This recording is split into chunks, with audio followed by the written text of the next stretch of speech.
Welcome everyone to the next YouTube Masterclass for teaching one on Auteur Quentin Tarantino for film studies for Harvard, USC, and Calarts. I guess it's going to be pretty interesting to look at Pulp Fiction tonight and see what we missed from last time. We were discussing how it's in sort of this world that's a fantasy world. Well, let's look at it this way. It's realistic. I mean, LA has actually gotten to the point that like Pulp Fiction events happen every day. There's a Pulp Fiction event that happens every day. And we're looking at the historical context of when this movie came out, and it was right when the 90s were allowing all this non censorship to come out, sort of as a rebellion against the government, because the government was saying, we want to censor films, we want to bring them back to the wholesome goodness of the 80s. And you're sitting there thinking, well, as a kid, I was watching this going, well, in the 90s, there was a lot more leeway, it seemed like, because they were allowing them, there was bad language, there was violence, there was nudity. And it's not like they were just thrown in there, though we like the ones where they throw them in there for to see who can get the most. But who can get the most, guys like Lloyd Kaufman we're good with. But Tarantino kind of does that in an exploitation way, where he takes these like things that would happen in an exploitation film and puts them in a high end, high filmed production, and it's all this kind of metaphor for LA and how it works. Well, there's scenes we didn't talk about last time, like for instance the scene where Uma Thurman has to get a shot from John Travolta in the middle of a chaotic action, but it's kind of like hard to talk about because you don't want to talk about the scene because it's one thing they were hiding from Marcellus Wallace. Now Marcellus Wallace knows all, but he falls into a pitfall, and we're talking about how there's reversals of fortune because of this. Like the thing is Bruce Willis's character was against Marcellus Wallace, and then because at first he was like neutral and talking to him, talking to him in a bar. And Marcellus Wallace was like had this tape on his neck, and we all think that under that tape, we've seen a version where we've seen the tape lifted, and it was the number 666, which is interesting because critics have pointed out that the briefcase also opened to number 666. Excuse me, everybody. Must have been watching Pulp Fiction before this because I had a wild day kind of like it.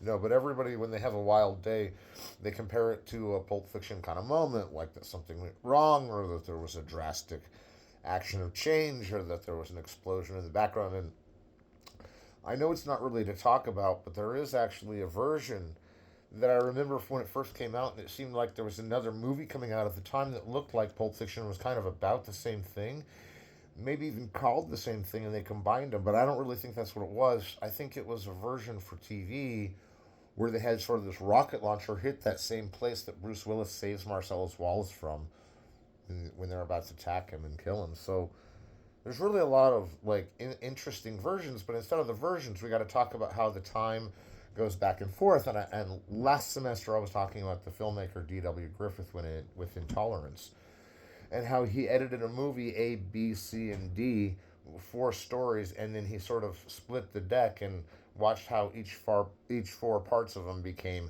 a different mystery, a different story, a different reason for watching the film to see what is playing in the next venue of scenes when the scene before that came before it, and then it turned into a different movie the way it was all selected and laid out.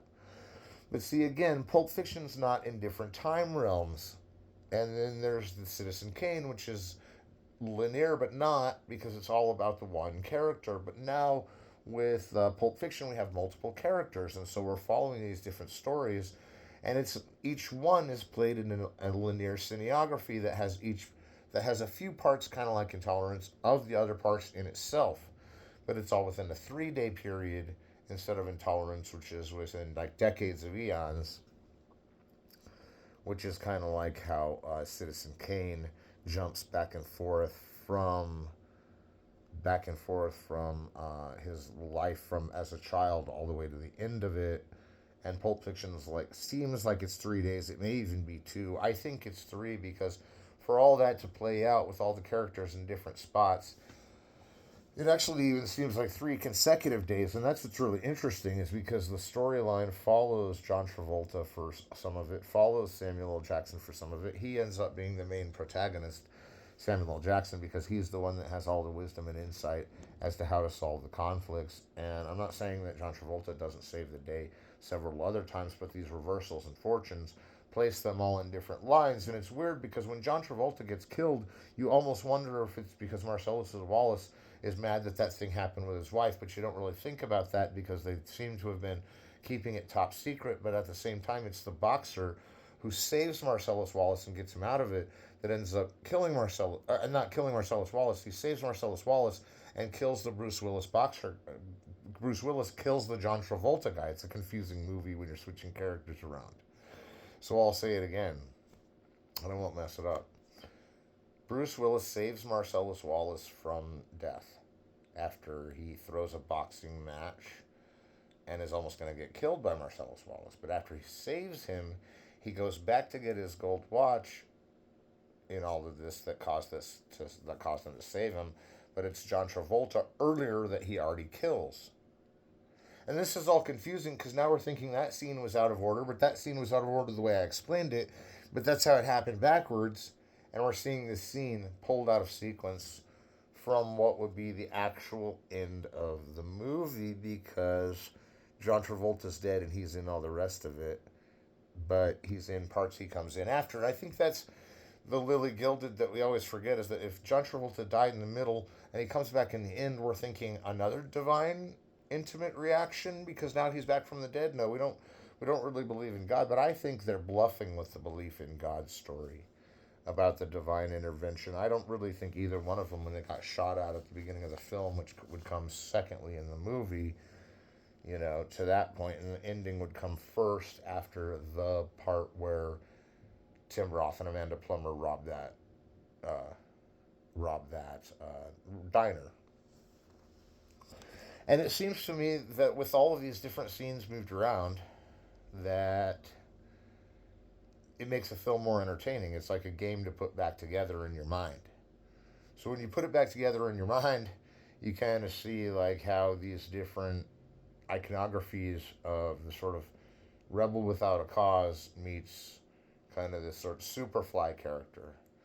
And I know Samuel L. Jackson has a Jerry curl to be a Superfly character, but I'm going to watch what I say because we can't really talk about what the African American experience is for Pulp Fiction if we aren't African Americans. So we kind of skip over that. We're like, but we know that it's part of the African American experience because it has the music and the characters, Marcellus Wallace and Samuel L. Jackson, the characters and the discussions, and they were the ones in the story that got the credit for being the ones that were in charge of everything when no one else was.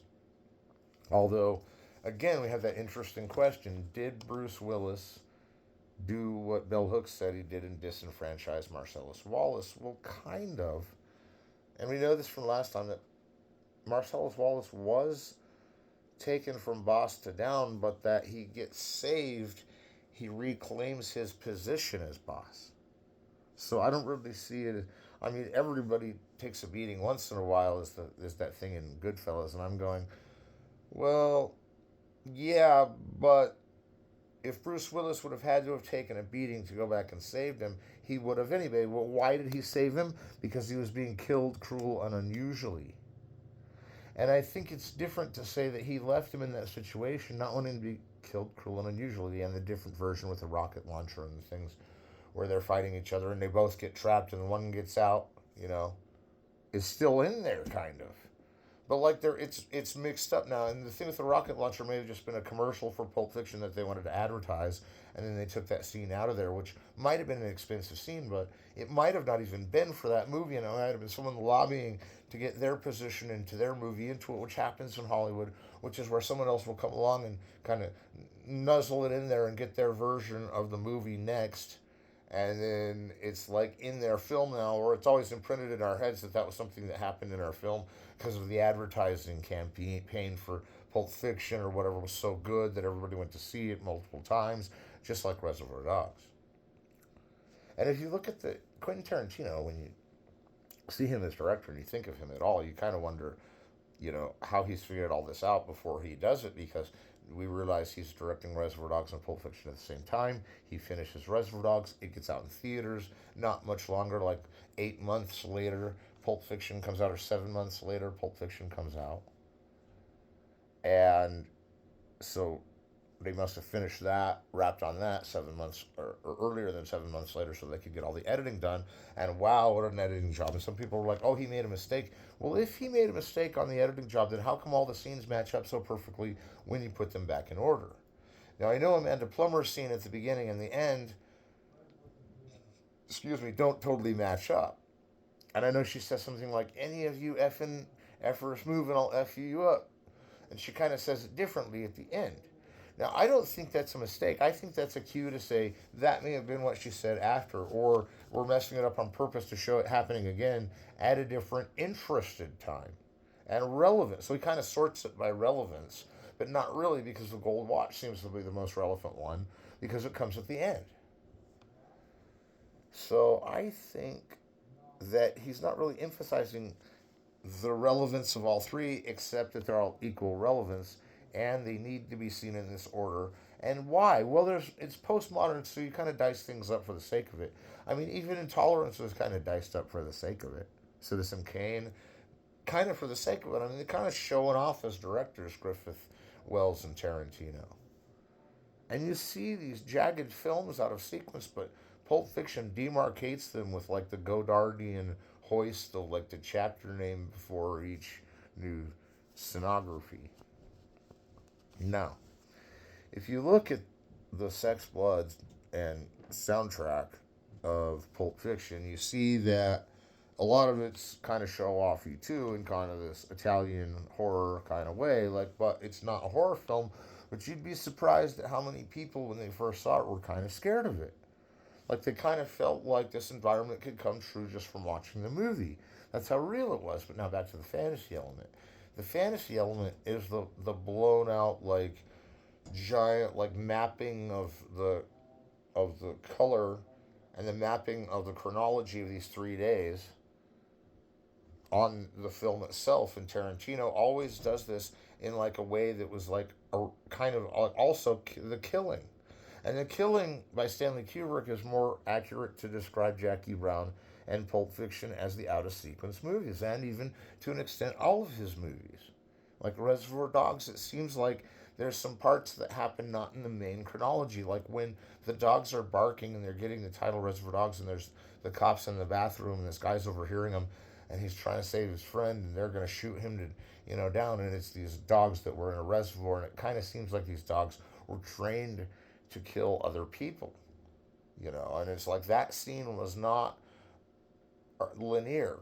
That was a flashback or a flash forward, even. We're not really sure when that scene would have come, except that he's telling the story at some point in the garage in the main movie. But it's still a flashback that's seen on screen of him talking about it. And the killing is different because the killing's more like Pulp of Fiction, because it takes these scenes that are at the beginning of the killing and places them at the end too, and then decks it all out with this sort of mixture of words and images that are later in the day. And then it would be earlier than that would come next. For instance, the boxing match is retold 3 times from different angles, like Rashomon. And Rashomon's another one of those films that, since it plays the same thing over and over, the scene changes each time. Now, in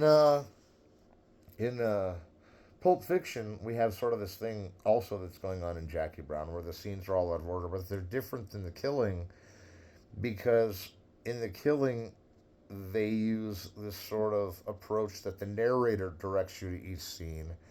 And there's no narrator in Pulp Fiction, but the editing design is very similar to all those films I mentioned, even Rashomon, because it takes thematic, episodic style and combines it all in one narrative and then breaks up the narrative and shuffles it, but leaving bits and pieces of the other narratives in the film.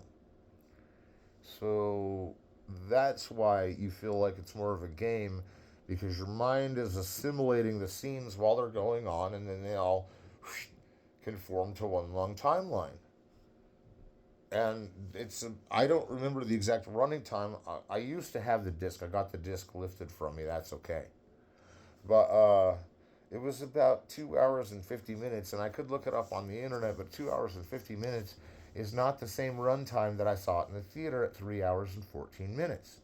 But don't be a menace and call anyone and ask if they have a different version, because the version now that's out now is the definitive version for all directors. The one that's out now that you can get now, this is now, huh, is the version you want to see, because it's the director's approval has to go into these movies where they give the director all the credit. And that's one thing that really explains that it's an auteur movie, is when they give the director all the power they need to make the movie, and they tell him he can do whatever he wants, and he uses all the power he has to make the movie, and he does all the things he wants. It's pretty much going to land in the auteur range because he's signed off on the movie. He wrote the script, the professors told him to use all his power and get the movie done however way he wanted, and that's carte blanche in so many respects, although maybe the studio messed with a little bit of it. But that's still how you know it's an auteur. In almost every case of an auteur, even Bazin and Truffaut would argue that's the case. That an auteur is the one that uses all their power to get the movie made they want, and that's almost like being a producer. But then the director's like, I will make it the way I want, however I want, and they all agree on that being the way the movie should be made. And that's the postmodern aspect, is they all agree with their own perspective that that's the way the director's perspective should be.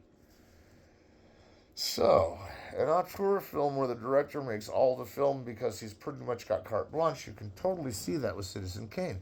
And Truffaut is arguing that. And it's like, well, if you have all the power to make the director you want, that's not like most directors. Most directors have to conform. There's like directors like, you can tell a director like Tim Burton makes the film the way he wants to, otherwise it wouldn't look so similar the way he wanted it to, but different every time. And by similar, I mean with his signature dark style, kind of Caligari, neo-noir type thing. And then you have like modern noir and post-noir with Tarantino, who's not doing a Caligari thing, although he does do some Caligari shots, maybe in Jackie Brown, right, where the lights are off, the Fouillard shot. But in Pulp Fiction, you get this style that's more like Nicholas Ray or something, or like, this Nicholas Ray, like Johnny Got a Gun, like, it's really, not Johnny Got a Gun, that's more of a Dalton Trumbo, sorry, I had a slip there. Nicholas Ray did Rebel Without a Cause, and so Nicholas Ray, you see these reds sticking out. This Douglas Sirk kind of does color like that too, like not quite neon, but like painterly. Like you're actually, as an audience member, being directed by the film to make you think that you somehow are interacting with it or in the story or can relate to the story. So we see these color designs kind of sticking out, kind of as a way to praise film stock and the way film emulsions come to be these crisp, clear images of beautiful color. And, you know, I know color didn't come into cinema until really 1967 as a standard use, but it was in the cinema in 1939 with, by 1939, Wizard of Oz, we had color running. And the colors to Wizard of Oz are already experimenting with the very color design that they're doing. And they're experimenting with that design by having things go from color to black and white, which there is a version of Reservoir Dogs which goes from color to black and white, and I still think the version I have has that. But there's also a lot of copies of that going around because we had it back in the day, and there was like a colorized version and an all color version, and then it was all in black and white. And they were all really good. I don't really care what color you show me that one in, but it's supposed to be in the one that the director wants to most at the time we're discussing it, which is now, which is in 2025, January, which means we don't have to look back and say, geez, I wish I would have seen the other versions, unless the director says, all right, I'm releasing all the versions, not because you asked me to, but because I have things to say about them. It's up to the director. And the up to the director line is where you come to grips with the auteur theory. That the auteur is given full control of his movie and does it the way he wants to, well, no wonder his imprint is on all of it. And then it's like this post-noir, like, coming soon the apocalypse type, everybody's gonna lose if even if none of us win kind of attitude.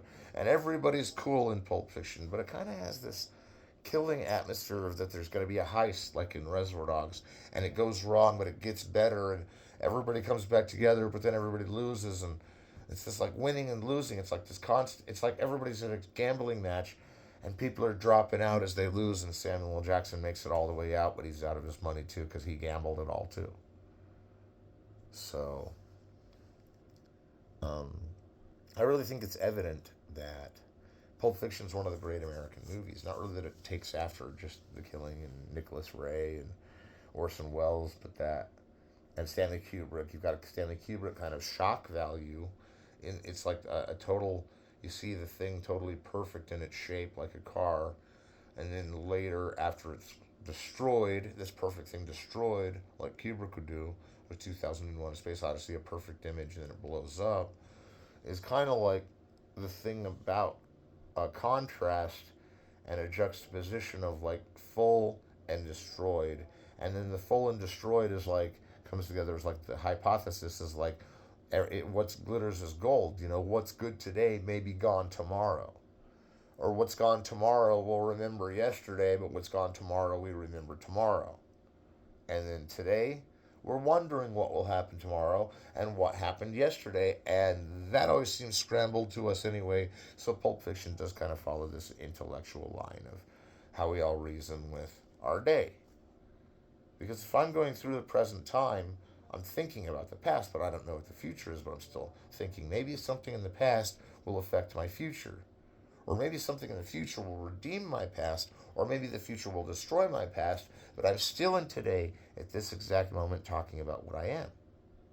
But that doesn't mean the past may not recur, or in a way we need to view it. But a lot of things that we agree on in today in psychology is to eliminate thinking about the past. Well, that's not what the movie is trying to do. It's trying to say the past was great, the future may be okay, but today I got to kill my way out of this. And I'm not saying anyone at home kill anybody, because you know we all play video games where you're shooting people in the game and we don't shoot people in real life. And then you're also saying like, well, there's killing in the movie. Does that mean I shouldn't watch it because it'll make me want to kill? No, no, no. That's not what I'm saying. I'm saying that's the principle of a movie like this in terms of what it's talking about. The moral's absent because it's nihilism. We know that. The theme is like reversals of fortune in a few minutes in LA. Ha, that's easy. It always happens that way. You know, in LA, you could be on top and on bottom the next day, and on back on top the next. And you don't know how fast things can rapidly change when they rapidly change. And I think that even going through the motions to try and describe it to you makes me feel condescending, because I think we all kind of look at it and we're a little confused, and I think even I'm confused.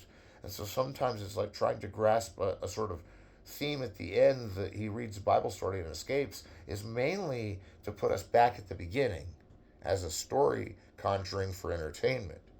It's not so much that the beginning is just like going along, going along, going along, and then we finally get to the end and they're back in the diner, which is how it seems like when you're first seeing it. And that Samuel Jackson sort of reads this verse and walks out of there and he's fine. Well, some people disagree on what that means, because in the Dana Pullen book, it's more like cool for the sake of cool, art for the sake of art, cinema for the sake of cinema, but there's still this entertainment that's so, you know, didactic, because the entertainment and the chronology are so divided up that you're really getting this immersive experience of cinema and what it can do to grapple with our minds and kind of teach us new ways of making cinema and be a filmmaker ourselves, you know. And then my other professor said that he thought there was this message of grace in it. That because this message was saying, he was saying people almost get killed, but because of deja vu or a thing that's already happened or some kind of instinct that over involves them at the moment, they save somebody else's life. And the gun misses the guy. Marcellus gets out. Samuel Jackson and John Travolta live at the end. But wait, because John Travolta dies, and he's one of the ones that heard the whole scenario with with John Travolta getting out of there, that John Travolta dies and Samuel L. Jackson and him walk out at the end is sort of more an irony than a grace. But I can see that John Travolta dies in it, so grace isn't always the function, but that it's pretty close because without him dying,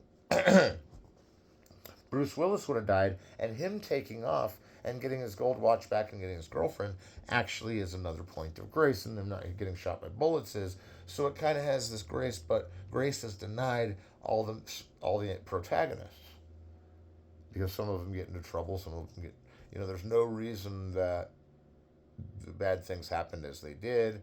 They just kind of were things that happened, whether because of a condition of addiction or a condition of instinct. Somehow everything still gets solved and wrapped up except John Travolta's death, but that again wouldn't allow Bruce Willis to escape, and Bruce Willis being in the boxing match and accidentally or intentionally killing the dude he's supposed to fall to when Marcellus Wallace is telling him to throw the fight.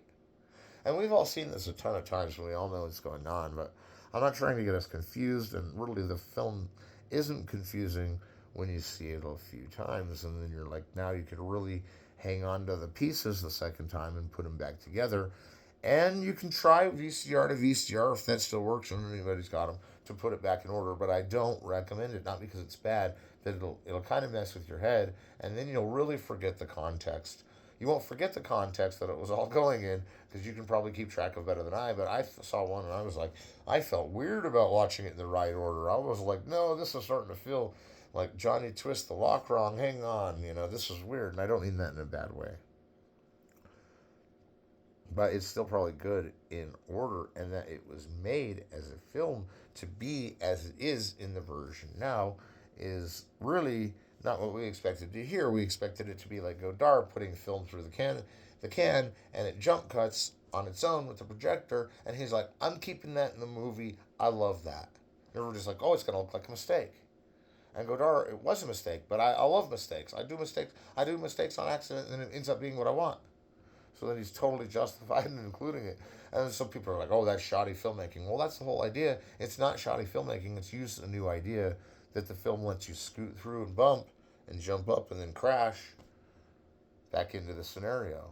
And you've got a jump cut. But Tarantino is calculatingly putting this through because, again, with Miramax and the whole 90s uncensorship and the way he directs films and the way he wants to do things, the way he wants to do, like Reservoir Dogs, by his second film, he could hire who he wanted, use what music he wanted, use the scenography as it's supposed to be, use the images that he wanted to stabilize right in that moment.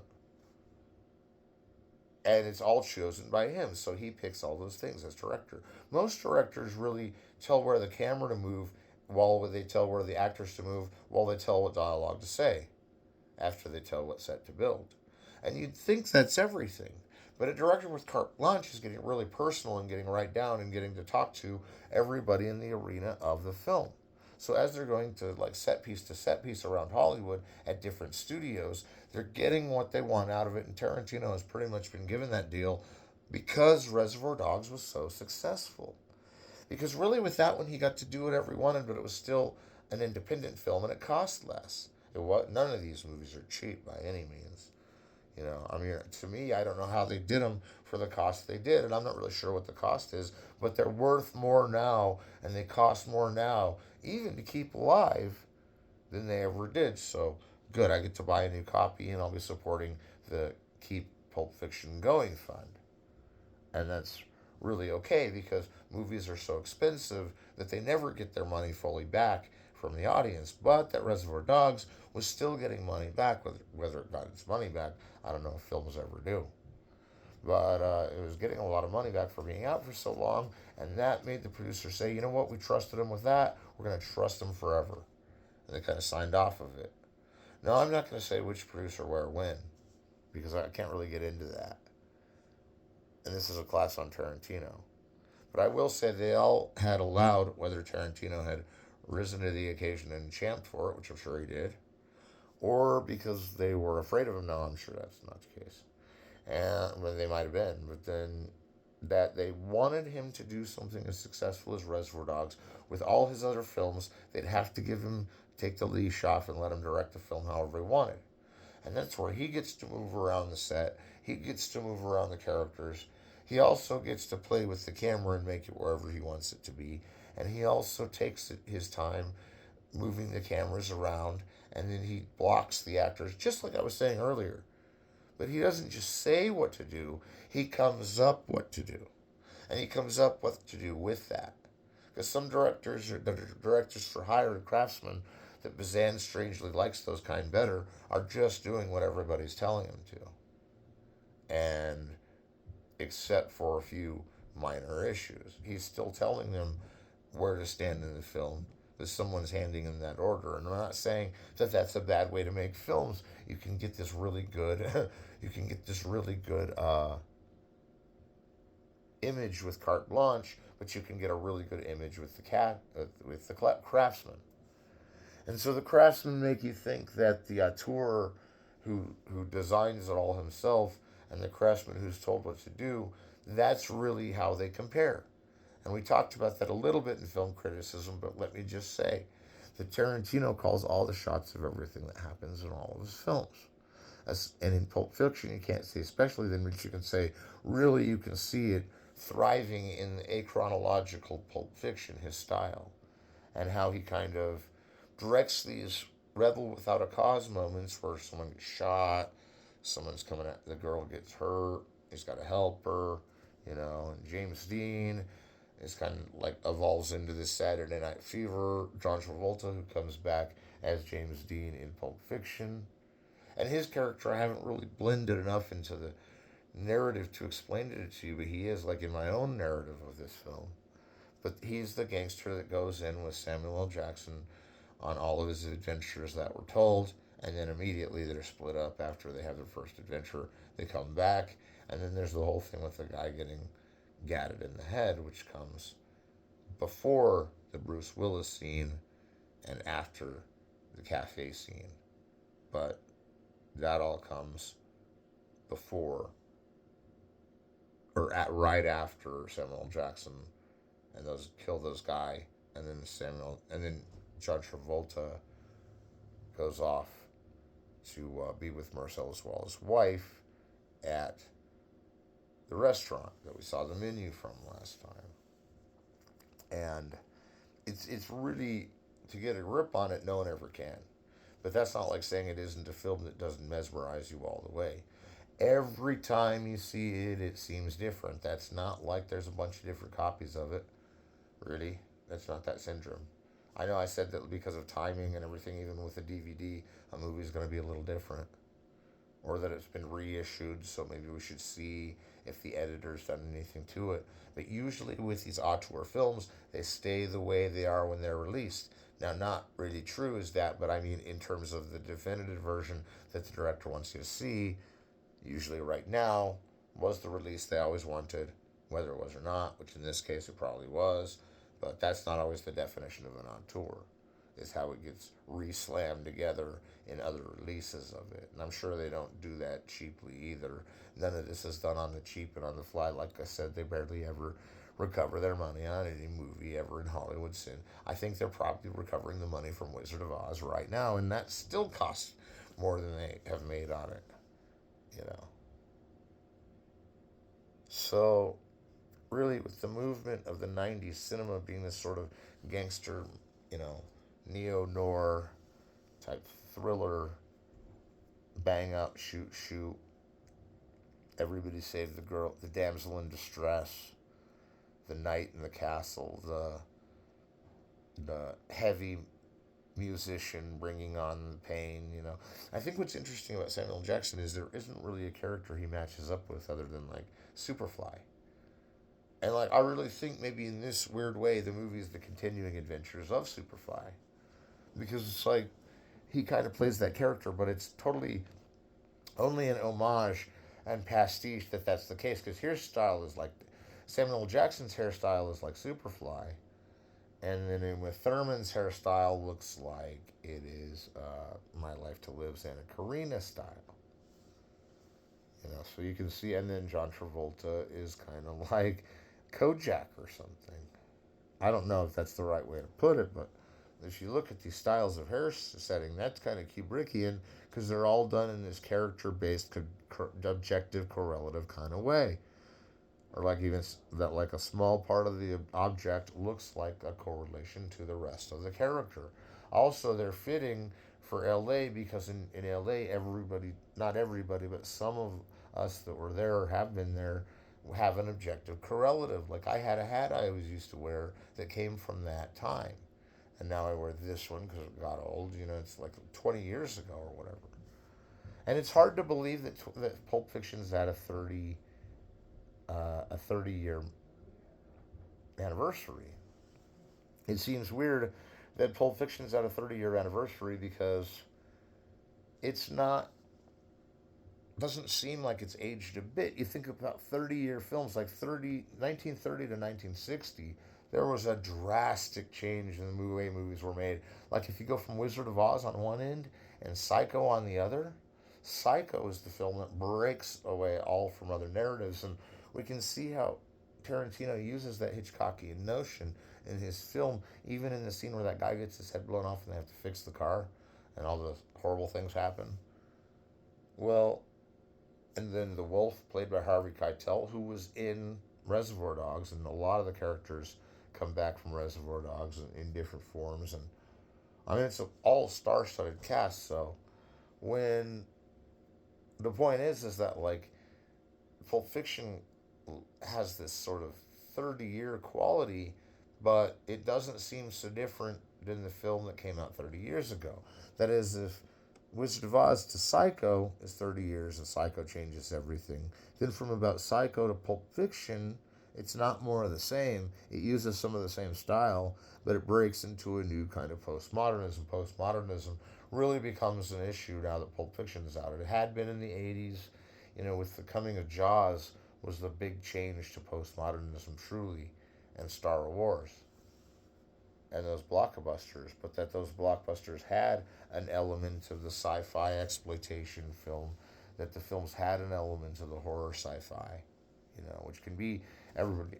Kids call it. They tell their kids it's a cheesy movie so that they don't watch the realistic looking blood and guts. You know, it's that simple. Nobody's talking bad about these films. It's just they're so intensely wild and so intensely uh, creative and so intensely moving like a horror trap or a sci-fi trap with Star Wars and Jaws. And then Pulp Fiction is the next demarcation. It's saying, well, I'm going to do it kind of in a neo-noir way. You know, neo-noir being somewhat painted in Star Wars, you know, and Jaws. But neo-noir really doesn't come to fruition until Blade Runner. And after Blade Runner, it really comes to a steady venue as a genre with the Pulp Fiction. And that's because Pulp Fiction Pulp Fiction knows as a film that it's being mastered and commanded by such an intelligent and creative director. And why he's using those scenes from before, well, even that's not really what he's doing. He's recontextualizing. He's taking elements from the scene before, that's come before, like in Psycho and everything, like when you see Uma Thurman fall and her nose is bleeding or whatever, and then there's all the blood in Psycho. You kind of bring that to the foray and say, we're going to aestheticize the violence, the sex, whatever there is. We're going to make it aesthetic.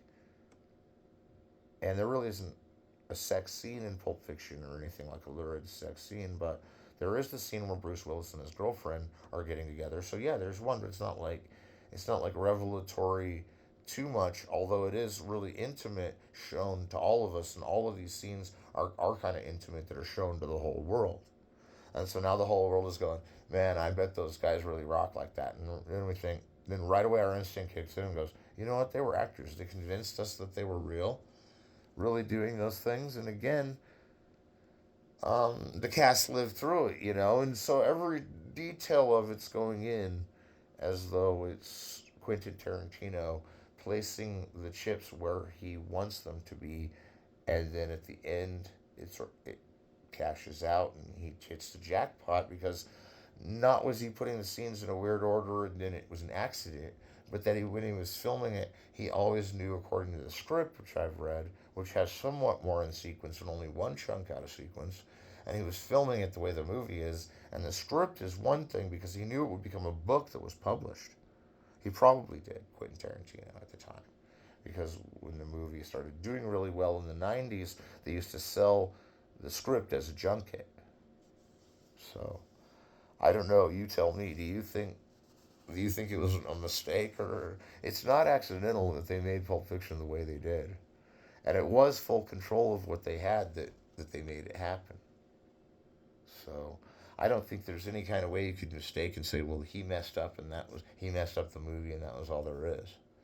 And even if it was, you have the go dark jump cut thing saying, well, he didn't just invent the jump cut from it. His machine errored. And he liked the machine error and he used it in and out. You get a movie like Natural Born Killers where there's jump cut, jump cut, jump cut. And there's, one of those are a lucky type of filmmaking accident to have in your foray when you're commanding a whole film and you want to do it the way you want to do it. So again, the pastiche and the montage bring a recontextualized nostalgia. Reappropriation is where you take the music and put them in scenes where it's contrapuntal or contradictory, or not really contradictory because it still matches, but the lyrics and everything are like a love song, and then the image and everything is everything kind of doing what I just did and like falling apart. So no, I'm kidding. I'm not falling apart. So I hope you've all been enjoying this semester. We're going to continue this talk with Tarantino for quite a few more minutes. We still got time. And next time we meet, we're going to look at Jackie Brown and see what makes that work. And I think one little trailer is there's more sound that's used in an experimental way. Sound effects, sound dialogue, sound in that's the score of the film, which a lot of times is a rock and roll score, and then there's a real score too. And then the rock and roll score in Pulp Fiction, me loving it and me thinking it's one of the greatest. It has the only one who could ever reach me was the son of a preacher man. In that scene where Marcellus Wallace's wife comes out and talks to John Travolta, and he's being really careful on that whole date not to flirt with his wife, and he's not. Nobody's taking it that way.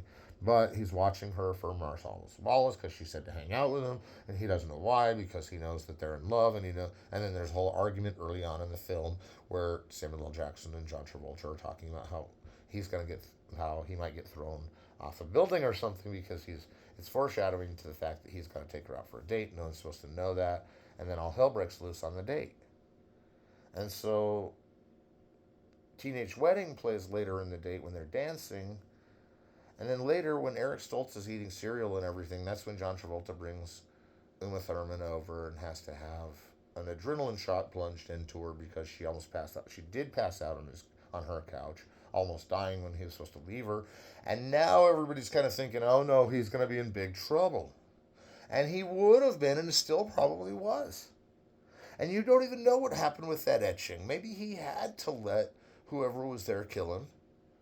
But that Marcellus didn't know that John Travolta was going to die or not is not the issue. He didn't think he was because he's carrying back 3 coffee cups when he goes back to see him, and he's thinking that maybe Samuel L. Jackson is going to join them because he's his partner. And where Samuel L. Jackson is at that point, if he's Kane Kung Fu walking the earth, we can see why John Travolta's a little mad at him at the end of the movie when they're arguing about that. And so the out of sequence thing works so much because the story can be told that way and you're still remaining within the context of the movie.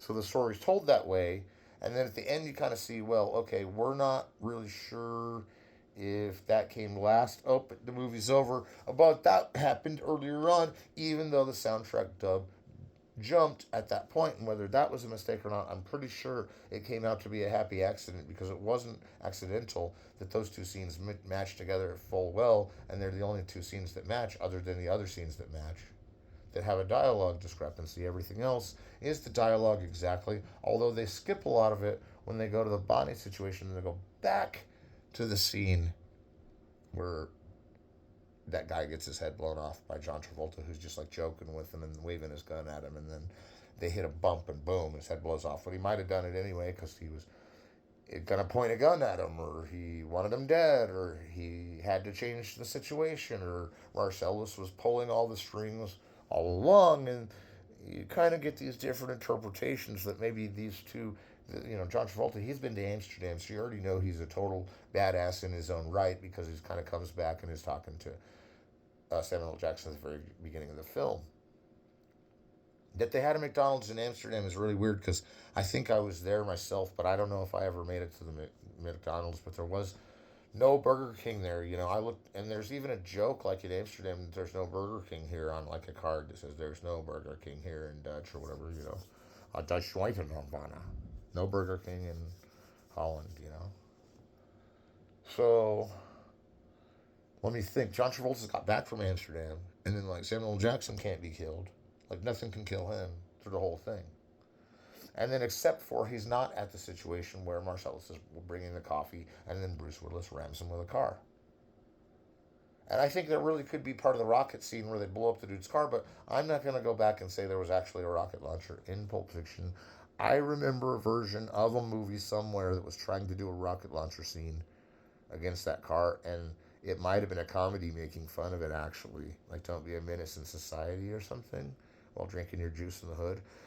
And I'm not going to research that because it could be a scene they cut out, and I don't want to offend anybody whether it's in or out. But I kind of already brought it up, but I'm not going to go into it. I'm just saying Bruce Willis hits Marcellus Wallace with the car, about to kill him. They're shooting at each other, and then they literally fall into this place where it's another reversal of fortune. Maybe we can look at it that way instead of a disenfranchisement. And it's these guys that are nuts, and they come out and they trap them, and they start torturing them just because they fell into their shop, blowing each other away and being totally torturous to each other. And then all of a sudden, Bruce Willis is selecting which weapon between a chainsaw, a sword, and a bat. And he chooses a sword, and he goes down there, swords it up, gets him at, and he's like, and so Bruce Willis is like, so what now, Marcellus Wallace? And Marcellus Wallace says, what now between you and me? There is no you and me. You know, there is no you and me. But as for this guy, what now? He's going to be living his life with a pair of pliers and a blowtorch. Asking him every question. We'll get medieval on his ass. The speech, and then of course this movie's all about speeches. Because then Samuel L. Jackson will give the totally ironic speech from, not even from the Bible, but should have been. If it wasn't, it is now. I will strike down upon thee with great vengeance, and curious angel, those who attempt to poison and control my wrath, and you will know my name is the Lord as I lay thy vengeance upon me, something like that. And there's other monologues in the film, and I don't want to go to all of them, but I had one in my. I know we all were thinking one earlier. Another monologue from the film. Me and you, what now between you and me? Or, I was watching Madonna live, and she had a pot belly, and now I want one. I mean, there's all these great monologues that come out of the film. That was girlfriend of Bruce Willis. She was this French woman that was with him. As an actress in the movie, in the erotic scene of romance. And with all these things this movie has to offer, with the speeches, the sound design, being ironic and coolness, and the explosions, and the disenfranchisements or reversal of fortunes, and the way it never catches up with how much it costs during the making of Reservoir Dogs, and sent them all losing their shirts, and that's what the movie's about, is losing your shirt, but they never lose their shirt because they get a new shirt from Tarantino, who makes a cameo in the film. And with all the cast being these trained actors of modern acting that can display imagery like that, coming from a place where they may have never been, but now that they're cast in the film, they're studying that for as long as they can, which I heard they went right into production and just were giving them as they go instructions, not in a bad way, just collecting their character from their whole life of experiences. And then with the director calling all the shots, he's going to want to call them all the way the audience wants to see them, maybe. The way he wants to see them, definitely. The way the cast wants to do it, for sure. But the way that everything's going to come together to make it a legendary film is a secret that only directors like Quentin Tarantino know how to do. And I don't know how to do that, for instance, and I would never claim that I would even be questioned that I did. But there's some secret directors have when they make movies to coming out with a movie that can stand the test of time. And usually, like in Orson Welles and Hitchcock and Tarantino's case, they could totally tell that their movie was coming out the way it was going to stand the test of time, and its coherence, critical studies, like challenges and coincidences, all those C words that make a movie like Pulp Fiction last the test of time. And that just means that in 20 more years from now, it still won't even seem that dated. We can all tell The Wizard of Oz is from a long time ago. Pulp Fiction, being a 30-year-old film, does not seem like it took that long.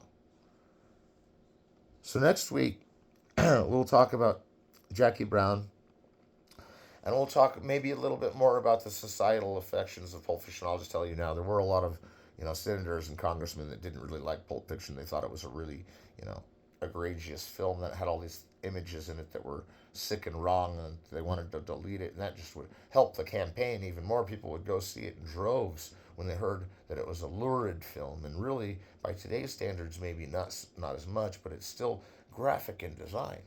But that it's aestheticized in the graphic and design brings us back, and that's it. The aesthetics of film, sorry, I'll give away the secret, is the way the director pulls it off and how well they know the aesthetics of film. That sometimes takes into account the audience too, and the audiences agree. They love it. We love it. Thank you for Pulp Fiction, Quentin Tarantino. We'll talk more about Tarantino's Jackie Brown and next time.